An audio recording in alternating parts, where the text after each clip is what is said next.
Foodies, this আনিন্না from cook master Bangla. সবারই স্বাগতম জানাচ্ছি কুক মাস্টার বাংলার আজকের আয়োজনে। আজকে করে দেখাবো খুবই সুস্বাদু মুচমুচে মূলার জালি ভাজা। ভীষণ পুরনো একটা রেসিপি, আমাদের মা ঠাকুমা দিদিদের করতে দেখেছি, তাদের কাছ থেকেই প্রথম মূলার জালি ভাজা খাওয়া।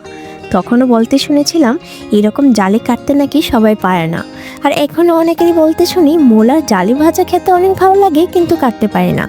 আজ আমি আপনাদের ছুরি দিয়ে কিভাবে খুব সহজেই মূলার জালি কেটে নিতে পারবেন সেটাই দেখাবো। এটা দেখার পর আশা করি সবাই খুব সহজেই মূলার জালি কাটতে পারবেন। মূলার জালি ভাজার জন্য মূলা একটু মোটা সাইজের গুলো নিলে ভালো হয়। প্রথমে একটা মূলা নিয়ে নিচ্ছি। মূলার মাঝখানের পোর্শনটা নিতে হবে, তাই দুই সাইডের পোর্শন থেকে অল্প করে কেটে নিচ্ছি। মাঝখানের পোর্শন থেকে টোটাল 4 ভাগে কেটে নেব। প্রথমে হাফ কেটে নিচ্ছি।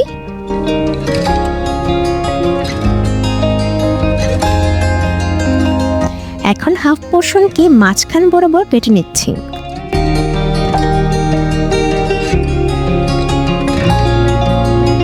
একটা পিসের মাঝখানে এই শার্প অংশটুকু ছুরি দিয়ে হালকা করে কেটে ব্লান্ট করে নিচ্ছি।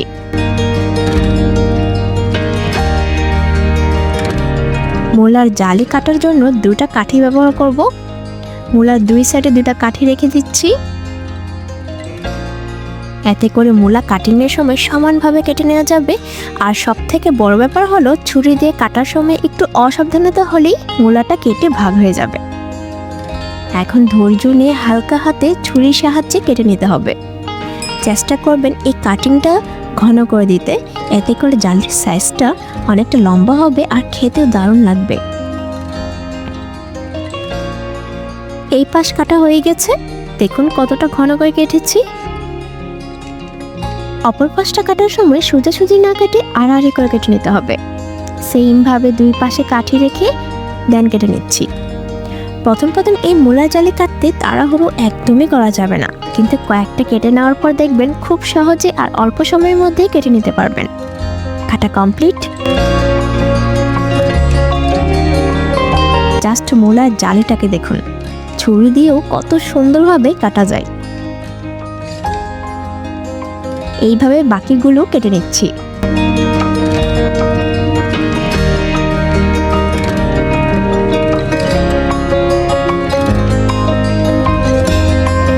সবগুলো কাটা হয়ে গেছে। 1 চামচ লবণ দিয়ে দিচ্ছি।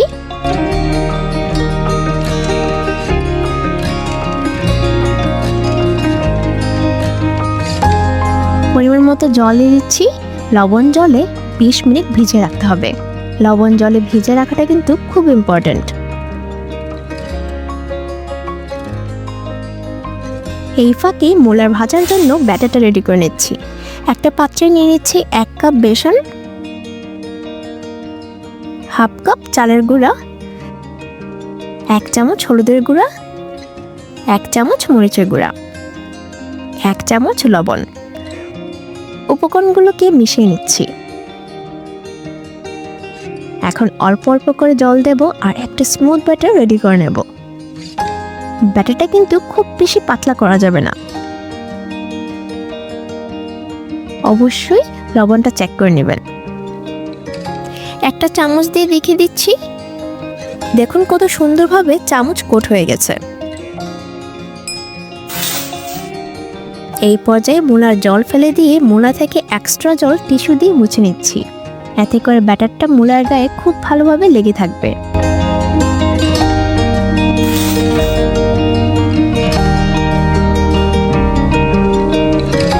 এখন ব্যাটারে মূলা দিয়ে দিচ্ছি।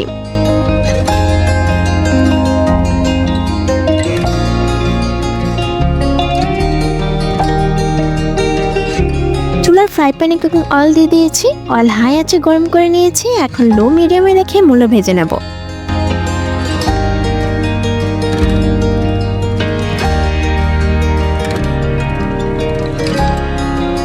সাথে সাথেই মূলা উল্টাতে যাবেন না, এক পাশ ভালো করে ভেজে নিয়ে দেন কেয়ারফুলি উল্টে নেবেন। কারণ এই পর্যায়ে মূলা অনেকটা নরম থাকে, তাই সহজেই ছিঁড়ে যেতে পারে, তাই সাবধানে উল্টে নিতে হবে। মুচমুচে খেতে চাইলে ডার্ক ব্রাউন করে ভেজে নিতে হবে।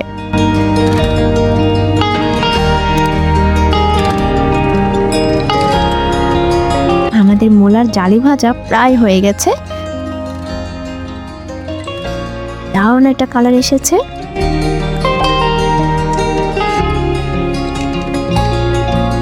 ভাজা হয়ে গেছে, এক্সট্রা অয়েল ঝরিয়ে নিয়ে পাত্রে উঠিয়ে রাখছি।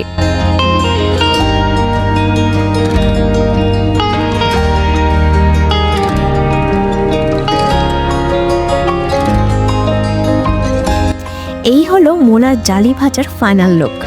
এত লোভনীয় একটা খাবার খাওয়ার জন্য ধৈর্য নিয়ে হলেও মোলার জালি কাটা শিখে নেওয়া উচিত। গরম গরম মোলার জালি ভাজা খাওয়ার জন্য ওয়েট করতে পারছি না, একটা টেস্ট করে নিচ্ছি। দারুণ লাগছে, আর মুচমুচেটাও একদম পারফেক্ট। গরম ভাতের সাথে অথবা স্ন্যাক্স হিসেবে খেতে কিন্তু দারুণ লাগে। আপনারাও বাসায় একবার ট্রাই করে দেখুন, আর আপনাদের কেমন লেগেছে কমেন্টে জানাবেন। তাহলে আজ এই পর্যন্তই। আপনাদের কাছে একটা রিকোয়েস্ট রইল, চ্যানেলটিকে যদি সাবস্ক্রাইব করে না থাকেন তাহলে প্লিজ সাবস্ক্রাইব মাই চ্যানেল। সবাই সুস্থ থাকবেন। আমি অনন্যা, দেখা হবে নেক্সট ভিডিওতে নতুন করে রেসিপি নিয়ে।